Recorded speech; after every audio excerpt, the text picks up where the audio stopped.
If your kids are feeling under the weather, you don't always have to turn to medicine. On this Wellness Wednesday, Dr. Tiffany Johnson with Healing Touch Chiropractic is here to talk about how to keep your kids drug-free during this winter and spring. Welcome back, Doc. Yeah, thanks. So you're talking about like pharma stuff and how to keep them off pharmaceutical type of drugs? I mean, not really going that far. Then what, No. what are you talking about? Yes, I am. I'm talking about the immune okay. system. Okay. So getting sick and staying sick is not the same thing. So a lot of people will ask me, well, I mean, just with how many people I adjust every week, you know, you're never sick. Well, it doesn't mean that I never get sniffle or I don't feel run down, but my body works differently. It's not obviously about the germ, because there's a ton of sickness in my office, just like there is everywhere.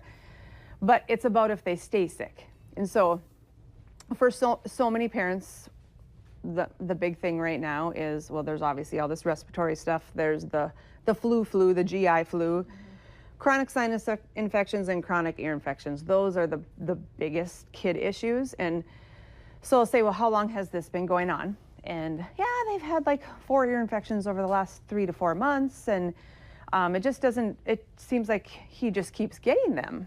Well, if we're treating with antibiotics, they're not just continuing to get them, but they have had it the whole time. And so that's where I talk about the immune system, and what the chiropractic adjustment does to the immune system is very much like the nervous system. Like we talk about gas and brake pedal, right? How many, if you had to recite chiropractic, you could probably just say, as soon as we're stuck in the gas pedal, the body starts to break down, right? Stress takes over. So that has to balance just like the immune system has to balance. It has 2 parts, the TH1 part and the TH2 part. You might kind of like this. I'm a little bit techie or like detailed today. Wow. Yeah.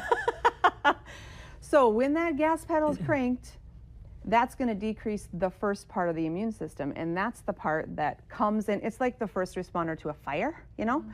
Those guys come in, they get in, get out, and they're done with it. That's what our bodies are supposed to do. So when you get sick and you get a sniffle, your immune system, that initial part, is supposed to get in, get out, and get on with it. And then you don't have those symptoms anymore. That's without taking Tylenol and Claritin and Mucinex and antibiotics and Sudafed and all those things, right? We want the body to be able to work on its own. When that initial system tanks, the next system is going to be out of balance. And that's what creates this chronic immune system issue. Because a lot of people will say, well, what does chiropractic have to do with the immune system? Well, the neurology affects the physiology, which then affects the immunity. And so every single adjustment increases neurology, increases physiology, and then gets that body to heal, and it gets the immune system to kick in. It's like bliss. All right, stick around. Much more coming up with Dr. Tiff right after this.